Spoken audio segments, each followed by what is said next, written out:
Hoy nos centramos en un gran poeta y escritor español, Gustavo Adolfo Bécquer, y lo vamos a hacer con la ayuda de los expertos que hemos invitado hoy a este programa, a este estudio. Todos ellos han escrito y publicado numerosos artículos y trabajos sobre este autor. Nos acompañan don Enrique Rull, profesor titular de Literatura en la Universidad Nacional de Educación a Distancia. Bienvenido, don Enrique. Don José Carlos de Torres, investigador del Centro Superior de Investigaciones Científicas. Bienvenido también a este programa. Muchas gracias, igualmente. Doña Ana Suárez, profesora titular de Literatura Española de la Universidad Nacional, también de Educación a Distancia. Bienvenida también a este programa. Muchas gracias. Bueno, pues vamos a empezar, como siempre, con una biografía que hemos preparado sobre el personaje de hoy. Esto fue lo principal en la vida de Gustavo Adolfo Bécquer.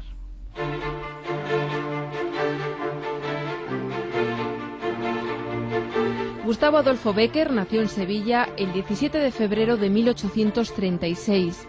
Su padre era el pintor José Domínguez Isausti Bécquer, que solía firmar José Bécquer. El nombre de su madre era Joaquina Bastida y Vargas. Su verdadero nombre era, pues, Gustavo Adolfo Domínguez Bastida, quinto de los 8 hijos del matrimonio. Quedó huérfano de padre a los 5 años. Estudió en el colegio de San Antonio Abad y a los 10 años, después de morir su madre, ingresó en el colegio de San Telmo con vistas a prepararse para la escuela de náutica. Bécquer y su hermano Valeriano habían sido recogidos por su tío Manuel Vargas, pero era su madrina, Manuela Monajay, que tenía cierto desahogo económico, quien se ocupaba más directamente de su porvenir y le había hecho entrar en San Telmo. Suprimido el colegio al poco tiempo, Bécquer se sintió desorientado respecto a su futuro. La familia se había disgregado y su madrina lo acogió en su casa provista de una escogida biblioteca que fue apasionadamente devorada por el muchacho. Tenía este ya 14 años cuando trató de probar su vocación pictórica, animado por su madrina, que había abrigado la falsa esperanza de que su sobrino se fuera ocupando de un comercio que poseía.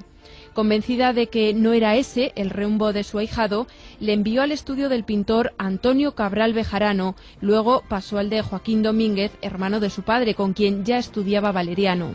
La sentencia de su tío fue inapelable: tú no serás nunca buen pintor, sino mal literato.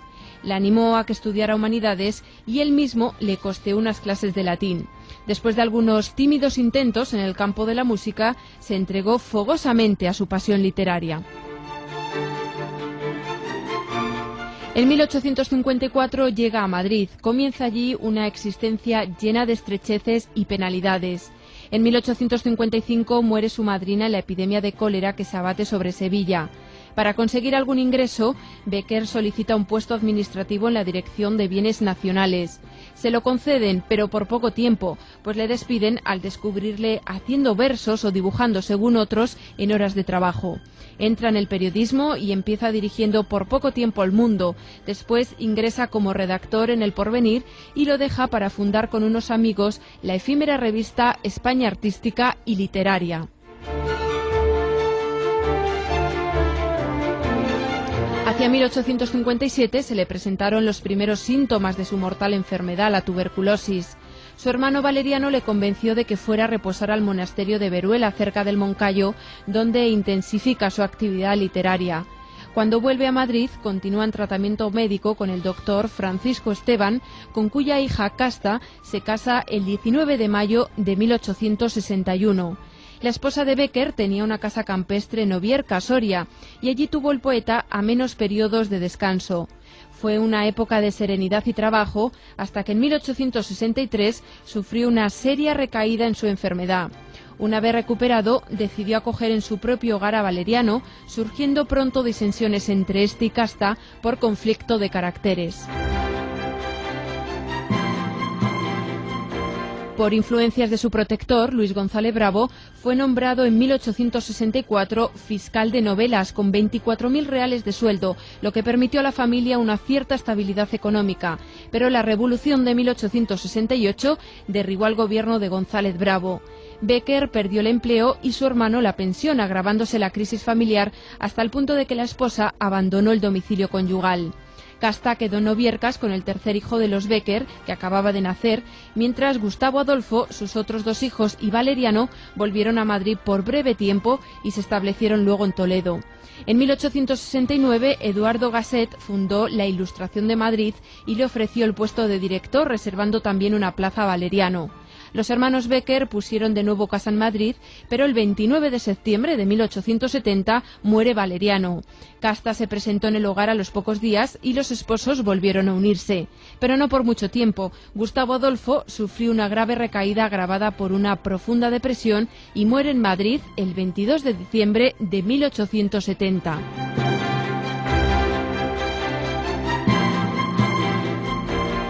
Bien, pues hasta aquí esta breve biografía de Gustavo Adolfo Bécquer, quizá lo principal, lo fundamental de su vida, aunque, hombre, es difícil resumir en estas breves biografías lo que ha sido pues toda la vida de un personaje. No obstante, como siempre, pues invitamos a nuestros contertulios hoy a añadir o quitar quizá alguna cosa de lo que se haya escuchado aquí. Bueno, Enrique. Bueno, en reglas generales me parece que el diseño de la biografía es bastante completo y acertado.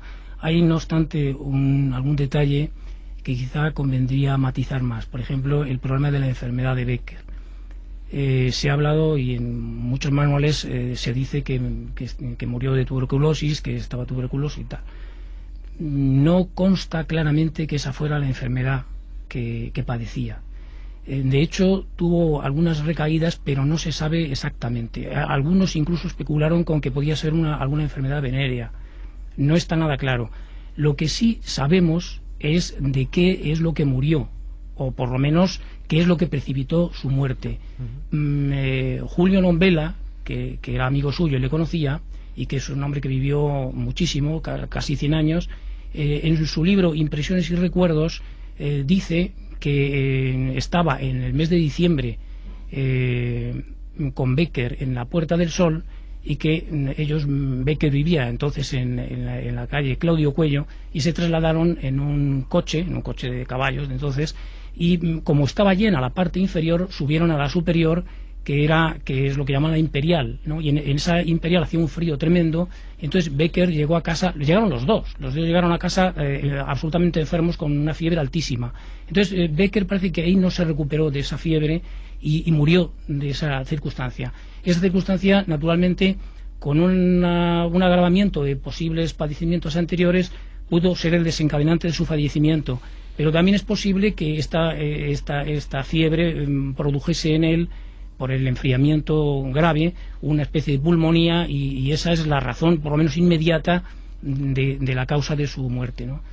Esto es lo que sabemos, según nos cuenta su propio amigo Julio Nombela. Muy bien. Doña Ana, don José Carlos, ¿nada que añadir a la biografía? Sí, bueno, quisiera matizar algo de las relaciones de Bécquer con su mujer, Casta Esteban, y otra vez porque viene el cruce con Valeriano, su hermano. Entonces, efectivamente era la hija del médico que trató de una de las crisis de Bécquer.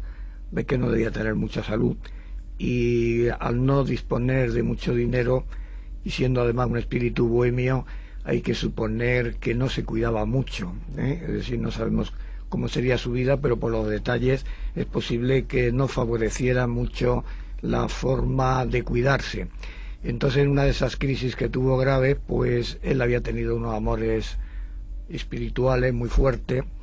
También Bécquer está el Bécquer que han ocultado muchos de sus admiradores, entre ellos Antonio Machado, que rompió, creo que fue un dibujo, o un dibujo que denotaba un aspecto en un artista bohemio, que al tiempo que conocía, y sobre todo era capaz de estilizar el amor romántico por una mujer que le atraía. Bécquer era un hombre también carnal, ¿no? Entonces, digamos que Bécquer conocía perfectamente lo que es lo sublime y lo que es lo más necesario, y además era satírico, ¿no? Y entonces, cuando se casa con Esteban, bueno, estamos con Casta Esteban, pues tiene hijos. Debía ser una relación en que posiblemente ella, no sabemos porque hay unas memorias de ella, pero claro, no se puede comparar. Es la mujer de un gran artista, ¿no? No se puede, por lo tanto, decir que no es el tipo de mujer que le debía de haber correspondido a Gustavo, porque eso no se puede hacer, o sea, no se puede especular con ello. Lo cierto es que ahí aparece de pronto Valeriano. Valeriano se llevaba bien con él, y sobre todo Valeriano se llevaba bien con él a través de su mundo artístico, ¿no? su mundo, ese mundo que era el que tiraba de Becker. Becker posiblemente era, sabemos por su forma de los recuerdos, lo que cuentan los amigos, su forma de bohemia era muy directo y no se cuidaba mucho de las relaciones sociales. Estaba metido en su mundo, y si entrabas posiblemente a Becker a través de ese mundo, pues naturalmente estabas dentro de él y él se te entregaba a ti, que es lo que le debió de pasar con Julia Spin y alguna cosa de esta. No sabemos la mujer si era capaz de llegar a esa altura o cómo se estaba, pero llega su hermano, y su hermano estaba compenetrado con el mundo a través del dibujo, tenía un oído musical, le gustaba sobre todo el dibujo, hay unos dibujos del maravilloso, la pintura, por lo tanto, aunque no fuera pintor, pero no cabe duda que era capaz de comprender un cuadro, y debió de haber una compenetración muy fuerte espiritual con su hermano, que debió de producir una especie de apartamiento, no rechazo, pero apartamiento de la mujer, que era su mujer, y que dio lugar a posiblemente, además debía ser una cosa posesiva, ella debió de encontrar, creo, estoy especulando, pero creo que debió de pasar esto, que debieron de cerrar los dos hermanos la puerta a ella, y ella se sentía un poco desplazada. Yo por lo menos lo veo así, luego que aquí los compañeros digan, porque siempre me ha llamado la atención de esta crisis, y la prueba está en que cuando el pobre Valeriano pues fallece, inmediatamente vuelve ella al hogar. Eso es muy positivo, o sea, la crisis final de Becker le coge junto a su mujer, no está separado, el matrimonio roto, no, parece que ha habido, por eso creo que es esto, ¿no? Valeriano era una personalidad muy fuerte, ¿no? Y además eran los temas, tu pintura, de lo que se conoce. Allí el profesor Enrique Rumi, compañero, tiene un cuadro de él, precisamente de Valeriano. La mayoría de los cuadros de él son de costumbres del pueblo español, de oficio, paisajes, etcétera, o sea, una beta muy romántica, muy popular. Entonces, yo creo que esto es lo que influye en ese mundo afectivo, de que posiblemente Casta, que le dio los hijos, con la que se equilibró su vida, porque debía ser un hombre desequilibrado por su forma de atender a su mundo interior, fue apartado bruscamente por la presencia de Valeriano. No supo ella responder a esos dos hombres, y quisiera esto decirlo, incluso que se pronunciaran un poco mis dos colegas, porque son magníficos para ellos, ¿no? Bueno, yo creo que es que el problema fundamental de Becker, como otros espíritus de su época que son genios, es que es el problema existencial. Es muy difícil en una época tan compleja tener una vida, como diríamos, clásica. Es imposible, y menos en una persona, primero persona y después artista. Entonces, claro, no es fácil decidir qué es lo que pasó en su biografía. Lo que sí es evidente es que es una época compleja, es una personalidad compleja, tiene muchos problemas existenciales, evidentemente, los da la época y los da su genio creador. Digamos que es el que inaugura la poesía moderna, como hace Baudelaire en Francia, y lo mismo que Baudelaire es una personalidad muy compleja, porque pertenece a una época compleja, Becker es un autor complejo y una persona compleja. Luego, yo creo que es que juzgar las relaciones entre pareja y juzgar las relaciones entre los hermanos desde nuestro punto de vista, a mí personalmente me es muy difícil. Yo querría fijarme un poco en que esta personalidad tan romántica, pese a pertenecer a una época histórica, cronológica, en donde ya se ha superado el romanticismo y estamos prácticamente en el 68 con la revolución, tenemos, digamos, que estéticamente el realismo. Bueno, pues Becker pertenece a esa coyuntura difícil, compleja, en donde realmente lo que nos muestra es una síntesis del realismo en cuanto a artículos de costumbres, en cuanto a esa preferencia, digamos, biográfica por los viajes que hace, pero al mismo tiempo nos está adelantando un impresionismo pictórico, una poesía moderna, simbolista, y es su afán y su preparación por la pintura. Y además una nueva forma de entender la poesía como potencia y acto, que tiene que ver mucho también con esa preparación musical que él tiene, pero al mismo tiempo esa preocupación por las lecturas lecturas que hemos visto en la biografía le hace ser un autor culto que además no solo conoce nuestra tradición española, sino que conoce la tradición española culta popular, y de ahí también ese acercamiento a lo popular, al pueblo, a las costumbres, que también viene motivado por la pintura y la pintura de su hermano. Es decir, hay toda una relación y una concatenación de elementos que se dan juntos en su obra. Y yo querría destacar también su afición y sus manifestaciones periodísticas. Si se ha puesto mucha atención a las rimas, a su obra poética, y que es interesantísima y por supuesto extraordinaria, también es importante su obra en prosa. Y es el iniciador de la prosa poética y es el que va a dar las bases de la prosa, pero es que también el que en el periodismo alcanza unos tonos poéticos que solo después pues un Rubén Darío o un Azorín, es decir, la generación posterior modernista, los va a localizar. Y en este sentido, pues yo creo que esas participaciones suyas en el Contemporáneo y en otros periódicos, y ese afán por transmitir también la cultura y preocuparse por el pueblo también y por todo lo popular, tiene un interés extraordinario. Es decir, que yo creo que es que su biografía, como buen romántico, está trasladada, está expuesta en toda su obra. Es decir, que se puede interrelacionar conjuntamente todo. Y ahondando un poco en esto que está diciendo usted, doña Ana, una personalidad compleja, en una época compleja. También don José Carlos creo que ha comentado que era un espíritu bohemio, supongo que yo propio del romanticismo. También en la biografía hemos escuchado que tenía una tendencia a la depresión. Quizá eran estos los rasgos principales del carácter de la personalidad de Gustavo Adolfo Bécquer, don Enrique. Sí, efectivamente, yo creo que sí. El ambiente sobre una persona siempre ejerce una influencia muy determinante. Y en esta época, además del romanticismo y posromanticismo, es decir, del año 36 al año 70, que es la vida de Bécquer, pues es un periodo precisamente de cambios, de crisis en toda la sociedad. Y él era un espíritu muy sensible, muy artístico, era familia de artistas, de pintores, como ya se ha dicho, su hermano, pero también su tío y su padre eran pintores, y naturalmente su sensibilidad en este sentido debía estar muy agudizada. Él también tenía aficiones al dibujo y a la pintura, y de él se conservan varias cosas, como se ha dicho en la biografía y como han comentado también mis compañeros. Y yo lo que quisiera era insistir un poco más en este aspecto de la vida amorosa de Bécquer, que aquí se ha referido casi exclusivamente a Casta Esteban, su mujer. Naturalmente, sobre los problemas del matrimonio es difícil pronunciarse porque no se conoce muy a fondo. Lo que sí sabemos por sus amigos, concretamente por Rodríguez Correa, que nos dice que Casta no significó nunca mucho para él. Es decir, que ese matrimonio no debía funcionar porque para que los amigos digan esto, evidentemente tienen que tener algún dato.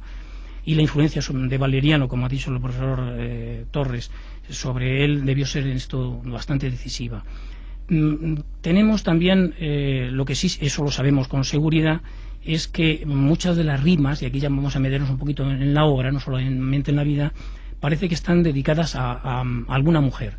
Generalmente se suele, hasta ahora se ha solido referir a una que se la ha identificado como Julia Spin, que era una mujer de gran belleza, que era de familia ilustre. Ellos presumían de ser descendientes del músico Rossini, con el que efectivamente tenían parentesco, aunque fuese un poco lejano, y eran dos hermanas, que eran Julia y Josefina.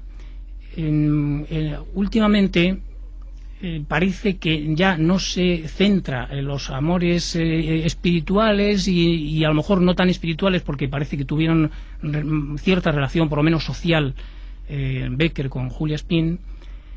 Luego salió un personaje fantasmagórico que ya afortunadamente se ha quitado de la biografía, que es el de Lisa Guillén, que eso no existió jamás. Eso es una invención de un crítico, de un publicista que editó las obras de Bécquer, pero cometió la superchería de escribir unos poemas y hacerlos pasar como que eran de Bécquer.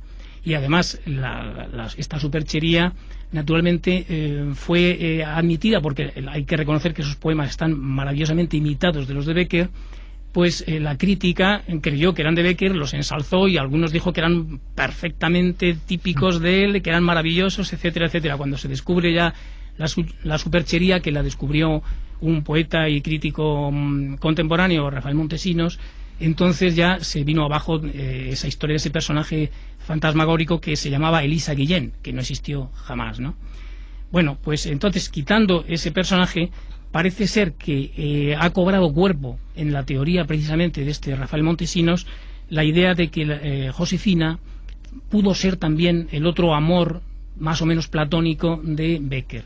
Entonces en las rimas, el que lee atentamente las rimas se encuentra con dos mujeres distintas. Una que es altiva, orgullosa, que es morena, que tiene los ojos negros, y luego otra que es suave, de maneras muy delicadas, y que tiene los ojos azules. Y entonces en la rima se describe perfectamente estos dos tipos, ¿no? Luego, evidentemente, ahí hay dos damas. Luego hay esta tercera, que es Casta Esteban, a la cual dedica solamente un poema, que es su mujer, y es un poema precisamente que no es propiamente una rima, sino que es un poema más frío y clásico. Parece que es un poema de conveniencia, aunque pudiera efectivamente sentir algún afecto, si no es difícil que se hubiera casado con ella, ¿no? Pero no parece que tenga mucha trascendencia su mujer en los textos poéticos. Si estas dos personas, si es que efectivamente son estas dos personas y no otras que no conocemos. Él incluso antes de morir destruyó su correspondencia y dijo que si esa correspondencia le sobreviviría sería para él una ignominia.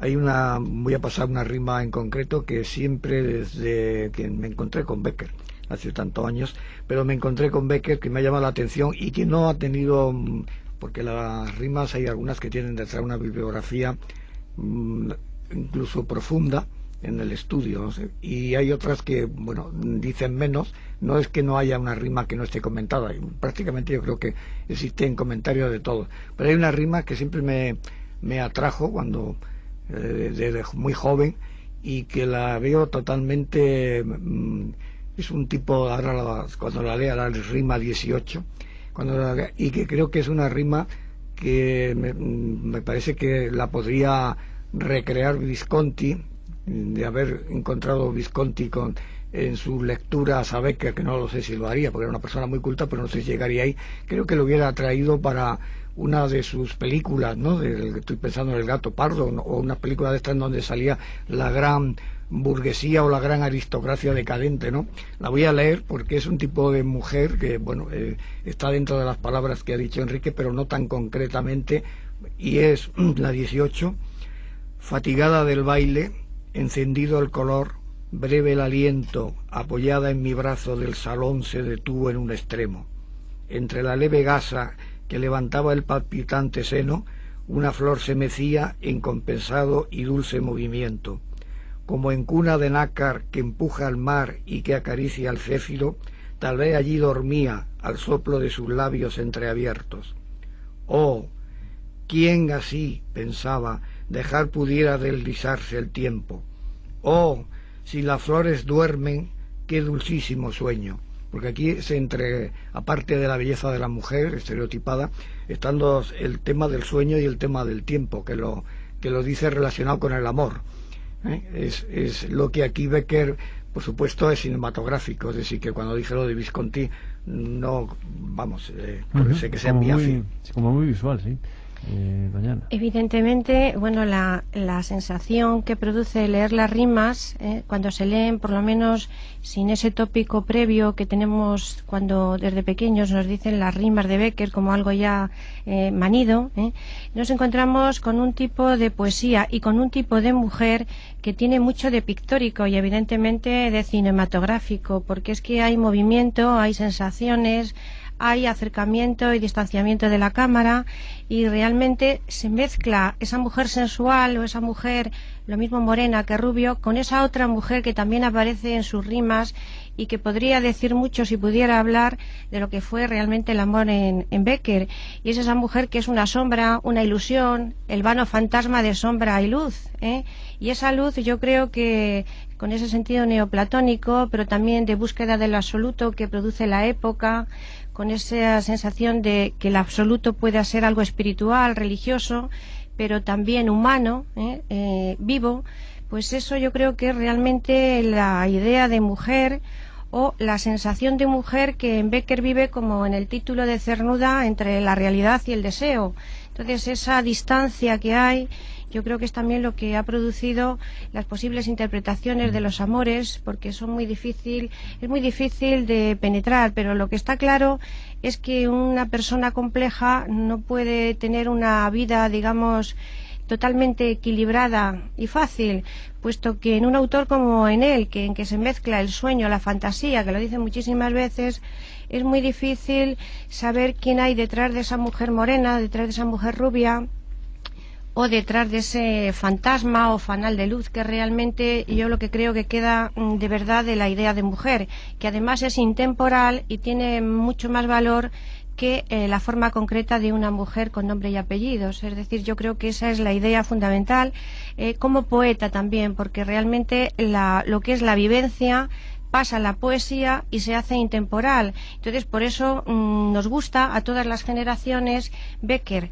pero porque no solo es una idea, digamos, simplista, que para nada es simple ni fácil, sino que es compleja. Hay todo un neoplatonismo envolvente y hay toda una búsqueda del ideal y de lo absoluto y de la trascendencia humana personal a través de la mujer, a través del amor, y todo eso expresado con luz. Es decir, el simbolismo no puede ser más importante, y yo creo que es lo que hace que este poeta, como persona y como autor y como artista, sea importante. Antes quizá de entrar más a fondo en lo que es la obra, si os parece podemos contextualizar, enmarcar a Becker tanto desde el punto de vista histórico de la España de aquel siglo XIX como de las corrientes literarias, o la corriente literaria que en aquel momento estaba en boga, que creo que es el romanticismo. Si os parece, don Enrique. Sí, bien, se dice, y es un tópico, que Becker es un poeta romántico. Realmente, como yo creo que se ha advertido antes, exactamente no es un poeta romántico, históricamente romántico, es un poeta posromántico, es decir, de una época ya posterior en donde el romanticismo de Espronceda, de Arolas, etcétera, ya ha pasado, ¿no? Entonces, él realmente, la época que vive es la época ya del realismo, es lo que se llama el realismo en la novela, y que en la poesía tiene como máximos representantes Campoamor, Núñez de Arce, etcétera. Precisamente este último, Núñez de Arce, al hablar de la poesía de Becker, hablaba de suspirillos germánicos, es decir, de poesía de poca importancia, con desdén, y luego germánicos porque pensaba que estaba influido por la poesía de los poetas alemanes, ¿no? Goethe, Heine, etcétera. Es cierto que Becker coincide sobre todo con la poesía de Heine en lo que los alemanes llaman los Lieder, es decir, lo que traducido al español serían los cantares, ¿no? Y algún crítico, como el profesor Díez Taboada, que ha escrito un libro magnífico sobre la poesía filogermanista, y luego sobre Becker, sobre el tema de la mujer ideal, es un libro sobre las rimas de Becker, y es quizá lo mejor que se ha escrito en ese terreno. Pues bien, ahí se especifica claramente los tres tipos de poesía que hace Becker. Uno, que es el Lied alemán, o sea, o que procede del Lied alemán, o que se parece al Lied alemán, o la canción diríamos ahora, o el cantar. Luego otro que Díez Taboada le llama la estampa, y que es lo que el profesor Torres acaba de leer, es decir, una especie de cuadro de la época en donde traslada la vivencia personal del poeta y la enmarca con un diseño leve, pero de la sociedad, del personaje femenino, del ambiente, un baile, un jardín, etcétera, ¿no? Eso es la estampa. Y luego lo que podíamos llamar el cantar estilizado, es decir, la poesía popular, los cantares andaluces, fundamentalmente, recordemos que él es sevillano, pero estilizados, es decir, no tratados de una manera puramente elemental, sino tratando de estilizar, de afinar, de elegantizar ese tipo de poesía popular, ¿no? Esas son las tres formas fundamentales a las que se puede reducir toda la poesía de Becker. Y en este sentido hay otra cosa que me gustaría señalar, porque siempre suelo hablar como de Becker, que está en una especie de urna de cristal, no en una campana de cristal, que es un personaje que está alejado de los problemas sociales, etcétera. Bueno, relativamente, porque la sociedad en él influye, como influye en todo el mundo, y en una vida, además, como la de él, que tenía contacto con revistas, periódicos, incluso con la vida política, porque él era amigo de González Bravo, un ministro de entonces, y que era quien le iba a publicar precisamente sus rimas, y que precisamente por el problema de la revolución se perdió el manuscrito de Bécquer y luego él reconstruyó en el famoso libro de los Gorriones, que no es más que no son las rimas. El libro de los Gorriones realmente es un libro de proyectos en donde él incluyó las rimas que recordaba del libro perdido, pero también tenía otros proyectos en relatos en prosa, e incluso ahí hay un escrito en prosa en ese mismo manuscrito, que hoy día está en la Biblioteca Nacional y que está ya casi destruido y no lo dejan manejar, pero se conserva en edición facsímil, afortunadamente. Bien, yo quería hacer hincapié en esta cuestión de Bécquer y la sociedad. Él escribe muchísimos artículos de costumbres, es decir, está dentro de la línea de relatos costumbristas de mesoneros romanos, de Estébanez Calderón y sobre todo de Larra. No tiene sentido crítico de Larra, por supuesto, pero en él hay un afán, hay un afán por pintar y por describir aspectos de la vida cotidiana, a veces de manera irónica y de manera satírica, cosa que tampoco se conoce, porque al Bécquer periodista se le conoce poco y es importantísimo. Yo creo que tiene que ocupar un lugar fundamental al lado de estos otros que acabamos de mencionar. Y en cuanto a que las rimas sean solamente poesía intimista, subjetivista, es verdad, son eso, pero en ellas, como hemos visto antes, hay un marco social en el que a veces irónicamente se hace diríamos una hasta crítica de esa sociedad. Hay una rima, por ejemplo, que en este sentido es muy reveladora. Hay una rima que en cierto modo se relaciona con lo que ha leído el profesor Torres. Es la rima 40, que dice: su mano entre mis manos, sus ojos en mis ojos, la amorosa cabeza apoyada en mi hombro. Dios sabe cuántas veces con paso perezoso hemos vagado juntos bajo los altos olmos que de su casa prestan misterio y sombra al pórtico. Aquí está la estampa típica, ¿no? Y luego, de repente, esta relación intimista, amorosa, de tipo de tú a tú, de repente hay una irrupción. Dice: ah, bobos que sois de los salones, comadres de buen tono, y andabais allí a caza de galantes embrollos. ¿Qué historia habéis perdido? ¿Qué manjar tan sabroso para ser devorado sotto voce en un corro detrás del abanico de plumas y de oro? Es decir, hay una referencia a la sociedad, a las costumbres de la sociedad, a la crítica, está haciendo una crítica de esa sociedad murmuradora, etcétera. Es decir, que Bécquer no está tan ausente del problema de la sociedad en la que él se desenvuelve. Luego hay rimas que son terriblemente dramáticas, en donde indirectamente también se está acusando de incomprensión, de insensibilidad a las personas con las que se relaciona, a amores, pero amigos, etcétera, y ambiente social, y de alguna manera también esto define una postura, naturalmente una postura muy de la época, muy de los hombres bohemios de entonces. Recordemos que hay un libro de Alfonso Daudet en la segunda mitad del siglo XIX, que se titula Vida de artistas, y en las vidas de artistas Daudet nos describe varios casos, inventados seguramente, pero varios casos de artistas que precisamente no logran estabilizar sus vidas sentimentales, sus vidas matrimoniales, precisamente porque son artistas. O sea, el artista entonces era un bohemio, como ha dicho el profesor Torres, y ese tipo de actitud bohemia ante la vida, que tiene raíces sociales, que tiene raíces de problema de cambio político y que tiene también problemas existenciales, como ha dicho la profesora Suárez, entonces inciden en él, de manera que yo creo que su vida está determinada por todos estos factores bastante complejos, ¿no? Pues digamos que antes la profesora Ana dijo, hablando de la vida detrás de mí, que era muy difícil poder llegar a precisar un genio este tema de su vida particular con el mundo interno que lleva y que necesita comunicar de alguna manera. Bécquer lo hace a través de la palabra, su hermano lo hacía a través de la pintura, él sobre todo a través de la palabra. Y de lo que estaban diciendo ahora Enrique, de esta complejidad que hay entre un hombre que está pendiente por un lado de la sociedad, del mundo que está alrededor y está influyendo y que lo está retratando, con lo que lleva dentro. Hay también precisamente para incidir en la complejidad de Bécquer y lo difícil que fue su vida, porque a los 4 o 5 años, se ha dicho al principio, se quedó huérfano.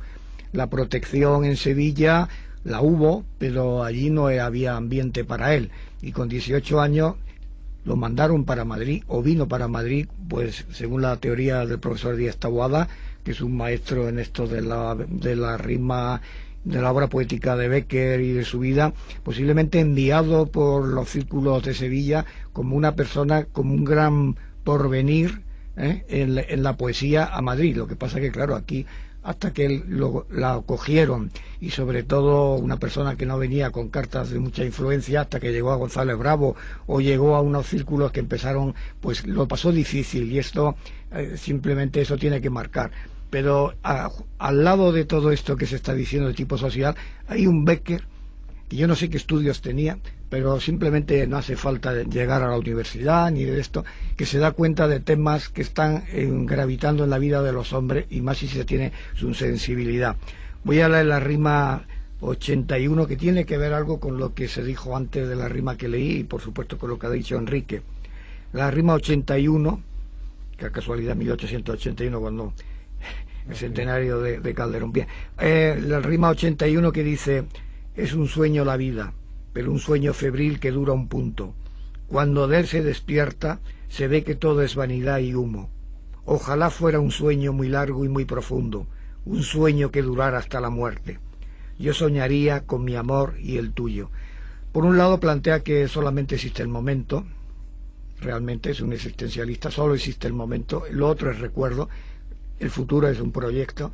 Pero junto a este tema existencial de vivir, ¿qué es el momento, Dios mío, con lo que me está pasando? Sin embargo, se acuerda mi amor y el tuyo, que no sabemos quiénes son, pero ahí está, ¿no? O sea, el amor como superación para él de este momento de angustia existencial, de qué es el tiempo y qué es la vida, ¿no?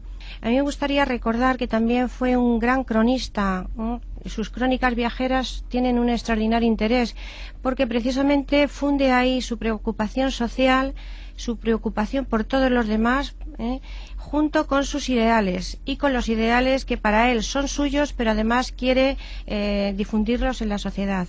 Y me voy a referir, bueno, pues a un artículo que hizo, que es muy revelador y además muy simbólico de lo que él pensaba. Un artículo que escribió el 21 de agosto del 64 en El Contemporáneo. Es el caso de Ablativo. Es una crónica del primer viaje que se hizo en España del ferrocarril, la inauguración de la línea Madrid-Irún. Estuvo acompañando en ese primer viaje y fue el cronista del viaje. Es decir, como periodista, como preocupación por la realidad, pero al mismo tiempo todo lo que va contemplando, que es una realidad, le va transmitiendo a él un pasado, una cultura y una especie de aliento de futuro, que es una visión de ese absoluto en que cree esa generación. Entonces es muy curioso, porque para él el ferrocarril es un elemento real, evidentemente, una técnica que permite una comunicación mayor entre las gentes, y para él, siendo así un elemento real, una técnica que avanza hacia el futuro, se convierte en símbolo de lo que debe ser la humanidad. Es decir, el ferrocarril, que va a permitir, según él, una nueva sensibilidad que pueda unir a los hombres, que pueda unirles en una nueva sensibilidad, en esa búsqueda hacia el absoluto. Que ese absoluto para él, como para la época, es de una espiritualidad.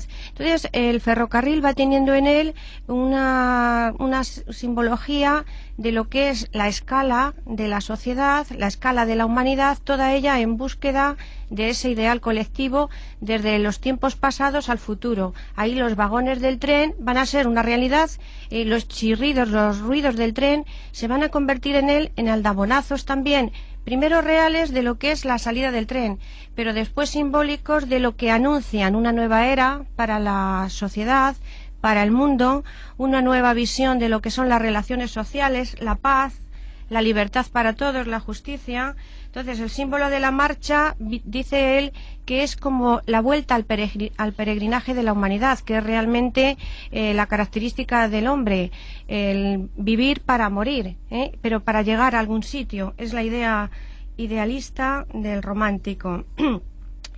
Por otro lado, con el pasar el tren por los distintos lugares, él hace una visión de lo que es el pueblo, una crónica costumbrista, pictórica, cinematográfica de lo que son cada pueblo y cada ciudades. Pero además en esos pueblos y en esas ciudades va viendo el pasado, va viendo el posible futuro y se convierte en esos pueblos y esas ciudades en elementos intemporales. Se fija sobre todo en las iglesias. Él escribió también la historia de los templos de España, muy influido también por Chateaubriand y por toda esa religiosidad de la época. Entonces, para él, la imagen de las iglesias es también como un símbolo de alcanzar el cielo. Pero la llegada, él es también, evidentemente, el tren, un símbolo del tiempo, pero es que las despedidas en las estaciones por las que va pasando y va parando el tren son también motivos para indicar el tiempo, las ruinas, etcétera. Es decir, va acumulando todos los motivos, diríamos, poéticos de la tradición y los va fundiendo a los elementos de la realidad cotidiana y a los elementos concretos y costumbristas que tienen que ver con los lugares por donde va pasando el tren. Y lo que es importante es que al final de la crónica, cuando llegan a Irún, las dos ideas y los dos, digamos, ejes que ve físicamente son el mar y un altar.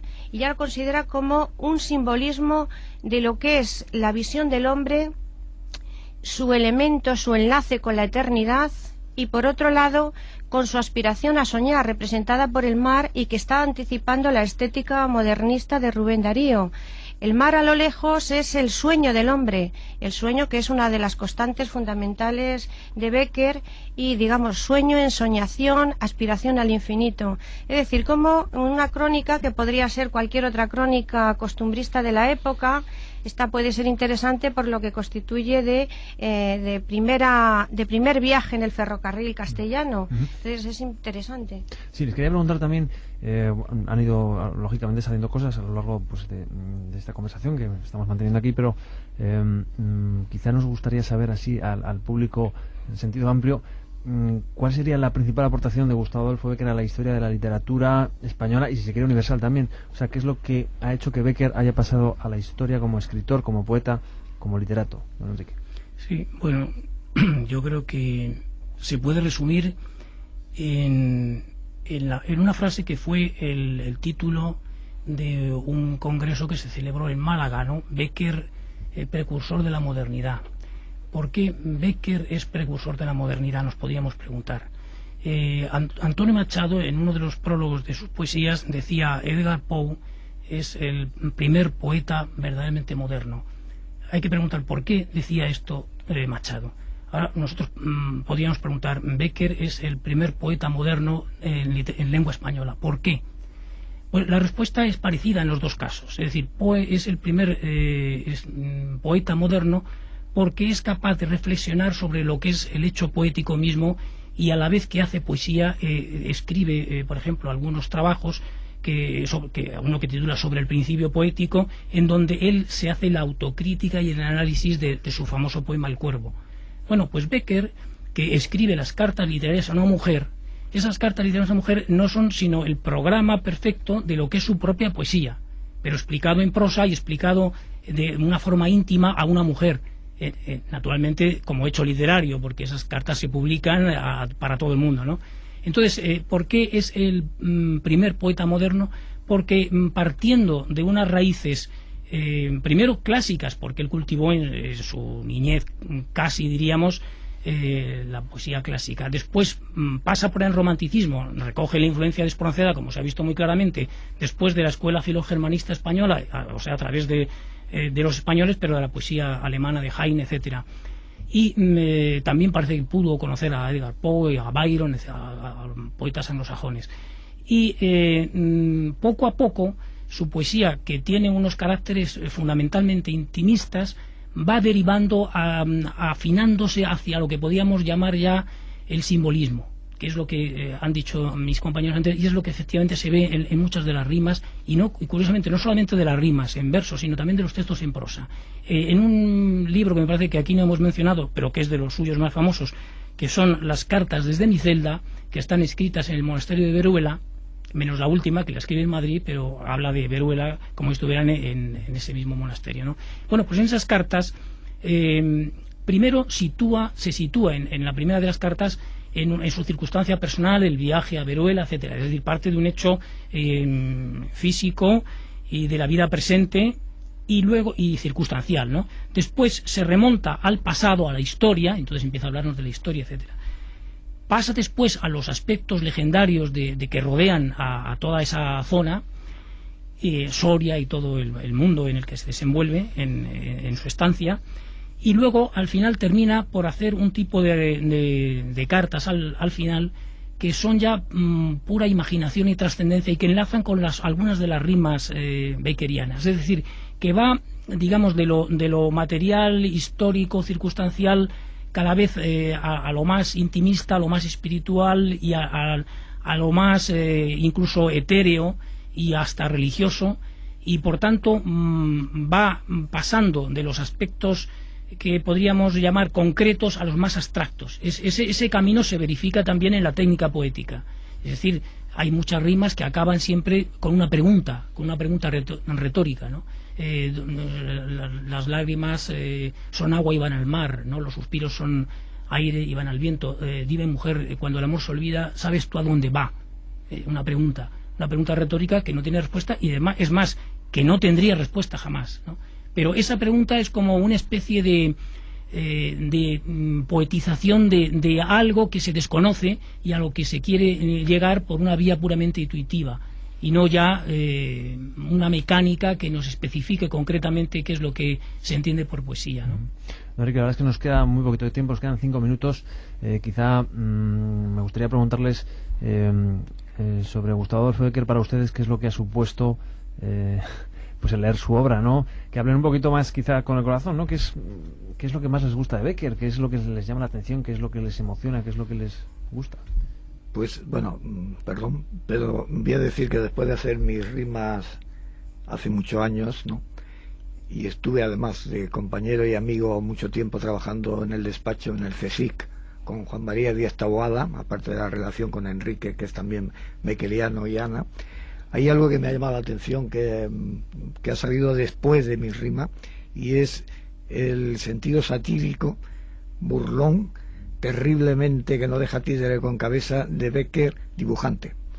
O sea, esto que ha querido a veces ocultarse, porque además sale el hombre este prosaico con la mujer, la otra, y que no enturbia en absoluto ese mundo excelso que tiene tanto de la poesía como de la prosa, y que la clave creo que es el ritmo, ese sentido que tiene perfectamente su cerebro para buscar esa concatenación de palabras, de imágenes, y hacerlo todo lo que ve de la vida, destilarlo a través del arte, ¿eh? Y que eso es, por ejemplo, lo que ahora mismo una persona nota en Bécquer respecto a un poeta actual. Poeta actual, la poesía va por otro lado. En cambio, Bécquer en aquel momento cambió perfectamente lo que era la poesía, le dio paso a lo que iba a venir después dentro de la historia del siglo XIX. Pero como me ha hecho la pregunta antes directa, quiero decirte esta experiencia, que no enturbia en absoluto, quiero decirte mi imagen de Bécquer, pero que me ha llamado muchísimo la atención, porque creo que se debía de estudiar esos dibujos satíricos enormes, y que es la expansión de un Bécquer que no deja de ser artista, porque es una maravilla como dibuja, que estaba compenetrado con la pintura, por el ambiente familiar, el hermano, etcétera, pero que da rienda suelta a otra manera, otra óptica de ver la vida a través del arte, eso es fundamental, a través del arte, pero que no es ese Bécquer sublime ni realista ni nada, que es otra cosa. Eso es lo que... Es algo muy bien. ¿Y doña Ana?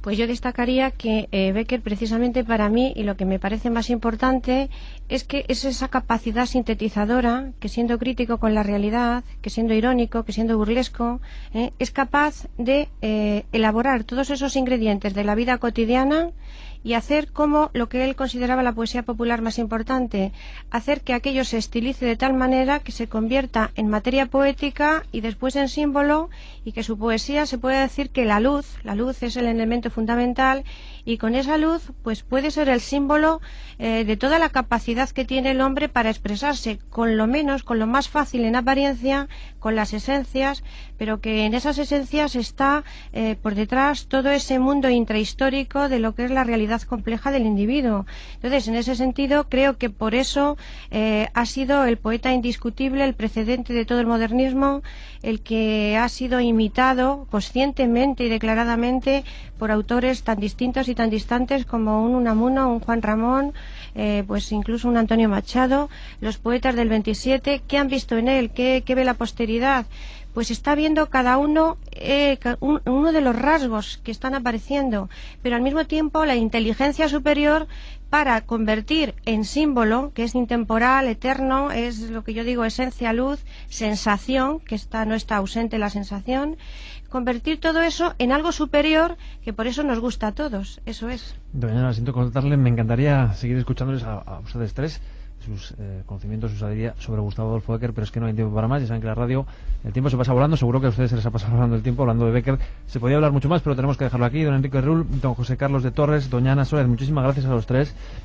Sufrió una seria recaída en su enfermedad. Una vez recuperado, decidió acoger en su propio hogar a Valeriano, surgiendo pronto disensiones entre este y Casta por conflicto de caracteres. Por influencias de su protector, Luis González Bravo, fue nombrado en 1864 fiscal de novelas con 24.000 reales de sueldo, lo que permitió a la familia una cierta estabilidad económica. Pero la revolución de 1868 derribó al gobierno de González Bravo. Bécquer perdió el empleo y su hermano la pensión, agravándose la crisis familiar hasta el punto de que la esposa abandonó el domicilio conyugal. Casta quedó en Noviercas con el tercer hijo de los Bécquer, que acababa de nacer, mientras Gustavo Adolfo, sus otros dos hijos y Valeriano volvieron a Madrid por breve tiempo y se establecieron luego en Toledo. En 1869, Eduardo Gasset fundó la Ilustración de Madrid y le ofreció el puesto de director, reservando también una plaza a Valeriano. Hoy nos centramos en un gran poeta y escritor español, Gustavo Adolfo Bécquer. Y lo vamos a hacer con la ayuda de los expertos que hemos invitado hoy a este programa, a este estudio. Todos ellos han escrito y publicado numerosos artículos y trabajos sobre este autor. Nos acompañan don Enrique Rull, profesor titular de Literatura en la Universidad Nacional de Educación a Distancia. Bienvenido, don Enrique. Don José Carlos de Torres, investigador del Centro Superior de Investigaciones Científicas. Bienvenido también a este programa. Muchas gracias, igualmente. Doña Ana Suárez, profesora titular de Literatura Española de la Universidad Nacional, también de Educación a Distancia. Bienvenida también a este programa. Muchas gracias. Bueno, pues vamos a empezar, como siempre, con una biografía que hemos preparado sobre el personaje de hoy. Esto fue lo principal en la vida de Gustavo Adolfo Bécquer.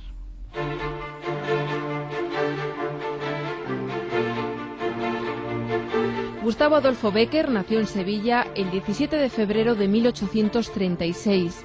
Su padre era el pintor tiempo, pues le despiden al descubrirle haciendo versos o dibujando, según otros, en horas de trabajo. Entra en el periodismo y empieza dirigiendo por poco tiempo El Mundo. Después ingresa como redactor en El Porvenir y lo deja para fundar con unos amigos la efímera revista España Artística y Literaria. Hacia 1857 se le presentaron los primeros síntomas de su mortal enfermedad, la tuberculosis.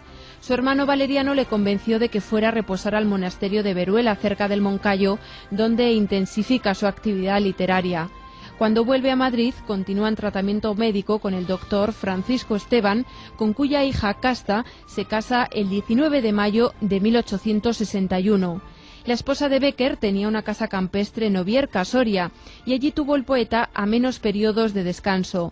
Fue una época de serenidad y trabajo, hasta que en 1863 Sor José Domínguez y Sausti Bécquer, que solía firmar José Bécquer. El nombre de su madre era Joaquina Bastida y Vargas. Su verdadero nombre era, pues, Gustavo Adolfo Domínguez Bastida, quinto de los 8 hijos del matrimonio. Quedó huérfano de padre a los 5 años. Estudió en el Colegio de San Antonio Abad y a los 10 años, después de morir su madre, ingresó en el Colegio de San Telmo con vistas a prepararse para la Escuela de Náutica. Bécquer y su hermano Valeriano habían sido recogidos por su tío Manuel Vargas, pero era su madrina, Manuela Monajay, que tenía cierto desahogo económico, quien se ocupaba más directamente de su porvenir y le había hecho entrar en San Telmo. Suprimido el colegio al poco tiempo, Bécquer se sintió desorientado respecto a su futuro. La familia se había disgregado y su madrina lo acogió en su casa provista de una escogida biblioteca que fue apasionadamente devorada por el muchacho. Tenía este ya 14 años cuando trató de probar su vocación pictórica, animado por su madrina, que había abrigado la falsa esperanza de que su sobrino se fuera ocupando de un comercio que poseía. Convencida de que no era ese el rumbo de su ahijado, le envió al estudio del pintor Antonio Cabral Bejarano, luego pasó al de Joaquín Domínguez, hermano de su padre, con quien ya estudiaba valeriano. La sentencia de su tío fue inapelable: tú no serás nunca buen pintor, sino mal literato. La animó a que estudiara humanidades y él mismo le costeó unas clases de latín. Después de algunos tímidos intentos en el campo de la música, se entregó fogosamente a su pasión literaria. En 1854 llega a Madrid. Comienza allí una existencia llena de estrecheces y penalidades. En 1855 muere su madrina en la epidemia de cólera que se abate sobre Sevilla. Para conseguir algún ingreso, Bécquer solicita un puesto administrativo en la Dirección de Bienes Nacionales. Se lo conceden, pero por poco tiempo.